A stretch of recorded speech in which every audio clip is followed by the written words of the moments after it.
Now, you have a hell of a tournament. You end up winning the tournament MVP.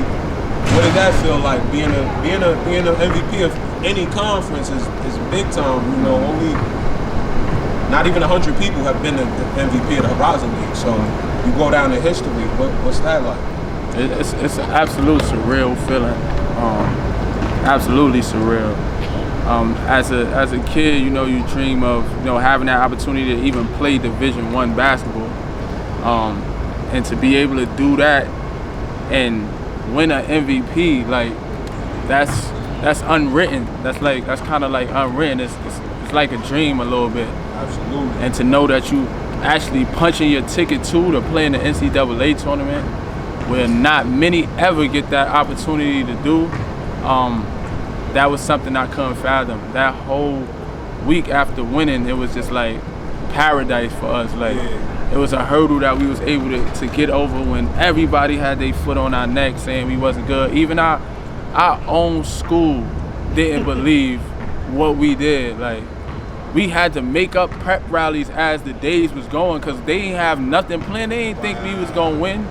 So as the weeks went on, we was planning different things. We had to plan. Yeah, they had to plan for things. But our school showed up and showed out definitely for us, man. They definitely did. Surprised and all, they did.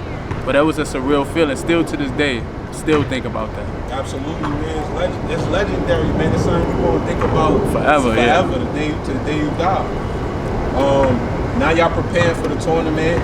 Y'all got Big Bad Villanova coming up. What is the preparation like getting ready to play a 2 seed in the NCAA tournament? A lot of people don't know what goes into preparing for that. Not preparing for the season, not preparing for conference, preparing for the dance. What goes into that? Man, so after winning the championship, you honestly can't do nothing else but do interviews for that whole week. Damn near, because they're coming in each day. Even if you have a practice, you probably practicing for an hour or two, and then you got to do interviews for probably the next couple hours. So that was something new for us. We took everything in as a breath of fresh air, but we worked our asses off still. Like, in practice, we still competed because we knew coming in, Villanova was one of the top teams in the Big East at the time. Like, every guard they had was 6'5", 6'6", and better, solid. So we knew the fight that we had, you know, coming to us, but we still knew that we could play with them. We didn't feel like we were overmatched. We felt like if we played our game and did the things that we did well, that we would be in a game with them, and we actually was. I still to this day, man, wish I could get that game over. It took me almost 2 years to watch that game. I was going to ask you that, like, obviously you had a tough game individually. The team had a tough game. You had a tough game going 1 for 15. How many times did you watch that game over? I know regretting it, wanting it back. How many times? And what do you think you could have did different to have different results, or at least, you know, give yourself a better chance? It kind of took me like, probably I would say like a year to watch that game over. But coming into it, and it's so crazy with me, I'm kind of superstitious in a way.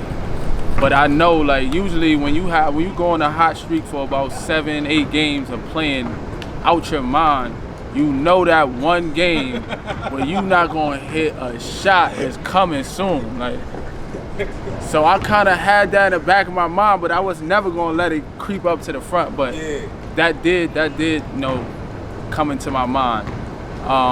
But it took me about a year, you know, to watch that game over, wanting that opportunity again. It was like, I went 1 for 15.